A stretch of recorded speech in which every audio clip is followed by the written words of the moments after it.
Assalamualaikum warahmatullahi wabarakatuh.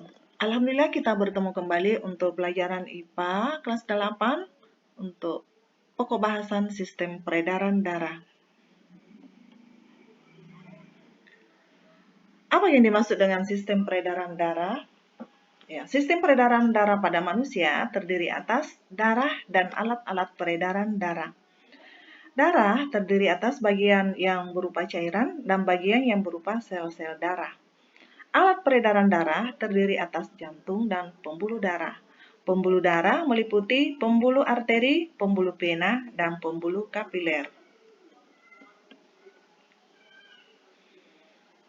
A. Darah. Fungsi darah. Darah merupakan alat pengangkut atau alat transportasi yang paling utama dalam tubuh. Ada beberapa fungsi darah yaitu mengangkut oksigen dari paru-paru dan mengambil karbon dioksida dari seluruh tubuh menuju paru-paru. Mengangkut sari-sari makanan dari usus dan mengedarkannya ke seluruh tubuh. Mengangkut hormon dari pusat produksi ke tempat tujuannya.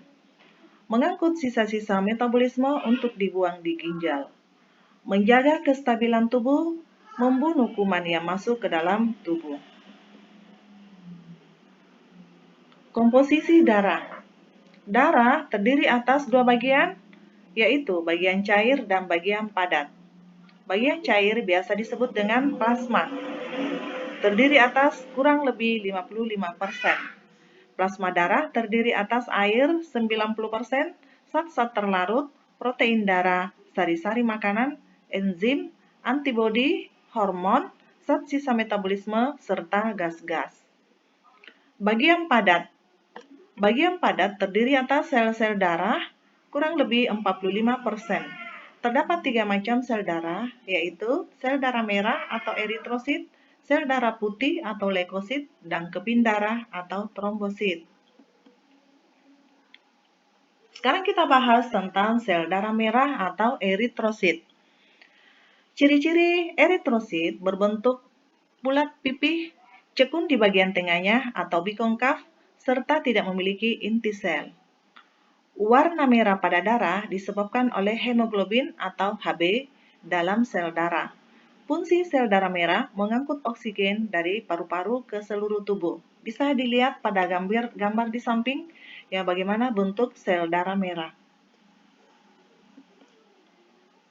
Bagian B, sel darah putih atau leukosit. Leukosit berbentuk tidak teratur dan tidak mempunyai hemoglobin. Leukosit memiliki inti sel, tidak berwarna atau tidak memiliki pigmen. Fungsi dari leukosit mencegah dan membunuh bakteri penyakit yang masuk ke dalam tubuh. Bisa dilihat pada gambar yang ada di samping, itu adalah bentuk dari sel darah putih. C. Keping darah atau trombosit. Ciri-cirinya, trombosit berbentuk tidak teratur dan tidak berinti.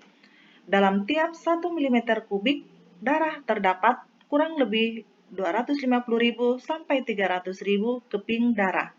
Umur trombosit 5-9 hari. Trombosit berperan dalam proses pembekuan darah. Pada gambar di samping bisa kita lihat bentuk dari trombosit atau keping darah. Bahagian B, alat peredaran darah. Alat peredaran darah terdiri atas 1. Jantung. Jantung manusia terletak di dalam rongga dada sebelah kiri di atas diafragma dan berukuran sekepalan tangan. Jantung berfungsi memompa darah ke seluruh tubuh. Jantung terdiri atas 4 ruangan, yaitu serambi kanan, serambi kiri, bilik kanan, dan bilik kiri. Bilik jantung berfungsi untuk memompa darah ke seluruh tubuh maupun ke paru-paru. Serambi jantung berfungsi menerima darah dari seluruh tubuh maupun paru-paru. Ya, pembagian ruang jantung bisa dilihat pada gambar yang ada di samping. Silakan diperhatikan ya. Alat peredaran darah yang kedua adalah pembuluh darah. Pembuluh darah adalah suatu saluran yang berfungsi untuk mengalirkan darah dari jantung ke seluruh tubuh dan dari seluruh tubuh kembali ke jantung. Ada beberapa pembuluh darah. Bahagian A, pembuluh nadi atau arteri. Pembuluh nadi adalah pembuluh yang membawa darah keluar dari jantung. Bagian B, pembuluh balik atau vena, yaitu pembuluh darah yang mengangkut darah menuju jantung. Perhatikan gambar yang ada di samping. Ya, bagian arteri yang berwarna merah dan bagian vena yang berwarna biru. Perbedaan antara arteri dan vena. Pembuluh arteri letaknya jauh dari permukaan kulit, sedangkan vena letaknya dekat dengan permukaan kulit. Arah aliran untuk arteri, arah aliran dari jantung, sedangkan vena arah aliran darah menuju ke jantung. Arteri dindingnya tebal, kuat, dan elastis, sedangkan vena dindingnya tipis dan kurang elastis. Arteri hanya ada satu katup, sedangkan vena terdapat banyak katup di sepanjang pembuluh. Arteri bila terputus, darah memancar dan berbuih, sedangkan vena bila terputus, darah mengalir meleleh.